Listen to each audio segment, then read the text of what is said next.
Pagtingin ko yung mga magkakatabi na sila at di rin nasunod yung plano naming seating arrangement. Field trip ang isa sa mga inaabangan ng mga estudyante bago matapos ang school year. At ako, honestly yan din ang inaabangan ko nung high school ako. Well, bukod sa baon. Grade 8 high school kami nung nangyari to. At katulad ng mga normal na magfi-field trip, ang aga ng call time sa school namin. Yung tipong di pa sumisikat ang araw, palabas ka na agad ng bahay nyo. Mama, hatid mo ako! Kinagabihan bago ang araw ng field trip, hindi na ako nakatulog. Hindi dahil sa excited ako kundi iniisip ko na baka malate ako ng gising at hindi makasama sa field trip. Kaya ang ginawa ko na lang, niready ko na yung mga susuotin at dadaling ko kinabukasan. Damit ko? Check. ID ko? Check. Panyo? Chichirya? Extra t-shirt, towel, pulbo, lip tint, shampoo, conditioner, cellphone, TV, ref, cabinet? Check. Kinabukasan, madilim pa lang umalis na ako ng bahay.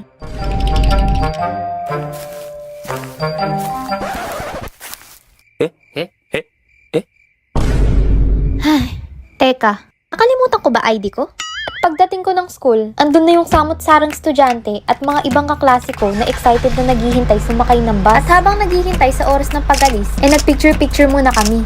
Smile! Oh, isa pa. O, akin naman. Okay na yan, Ben. Isa pa, ayusin mo kasi. Ang dami na. Okay, last na. Yung medyo fierce naman. Tama na. Pagsakay namin ng bus, kanya-kanya na kaming upo sa mga naka-assign na upuan. At dahil isa kami sa mga naunang nagbayad, nauna din kami nakapili ng upuan. Habang nasa biyahe kami papunta sa kung ano man pupuntahan namin, syempre di mawawala ang tour guide na nagpapalaro sa loob ng bus. Sinulit talaga namin yung oras sa bus. Natulog, kumain, nagdaldala, nagchismisan, habang yung katabi ko suka ng suka. My God! Manong, stop the car! Pagkarating namin sa Enchanted Queendom, pumila na kami agad at binigyan ng ticket papasok. Ticket! Di na kami nagpaligoy-ligoy pa at una namin sinakyan yung rides na tipong mahihilo agad kami. Ang carousel! Diba, grabe yung thrill? Pag sumasakay ako dyan, humihiwalay talaga kaluluwa ko. Ticket! Pagtapos nun, sumakay kami sa Flying Fiesta. Actually, di naman nakakatakot dito. Masaya siya sakyan para sa akin at dito lang yata ako pinaka nag-enjoy. Kasi the rest, kung hindi nakakalula, nakakahilo at nakakasuka na.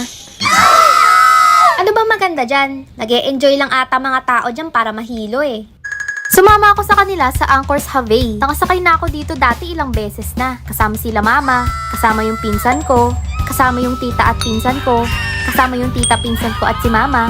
At ang masasabi ko lang, dito na ako kamuntik-muntikan masuka, pero dahil malakas ako, thank God hindi naman. Pumila naman kami sunod sa Space Shuttle. Sobrang haba ng pila dito at nung una, medyo nagdadalawang isip pa ako since hindi pa ako nakakasakay dun.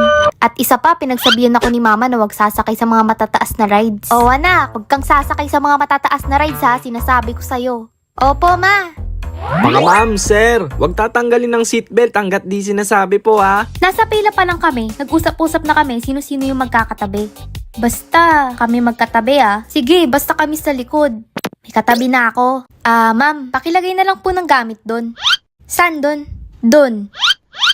Saan doon ate? Kanina ka pang nguso ng nguso, hindi mo naman tinuturo Kailangan palang iwan ng mga magra-rides yung mga gamit sa lagayan. At syempre magpapahuli ba ako guys? Syempre! Nahuli ako. Pagtingin ko yung mga magkakatabi na sila at di rin nasunod yung plano naming seating arrangement. Ba't andyan ka? May nakaupo na kasi sa likod kaya no choice. Paano niyo nagawa sa akin to? Akala ko magkakaibigan tayong lahat dito.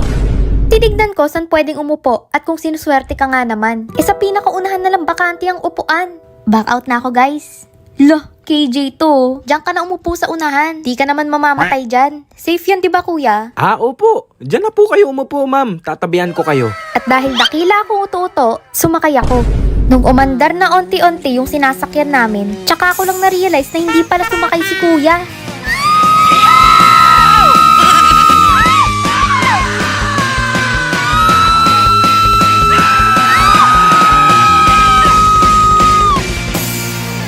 After nun, sumakay pa kami ng Ferris wheel at ng iilan pang rides bago kami umuwi.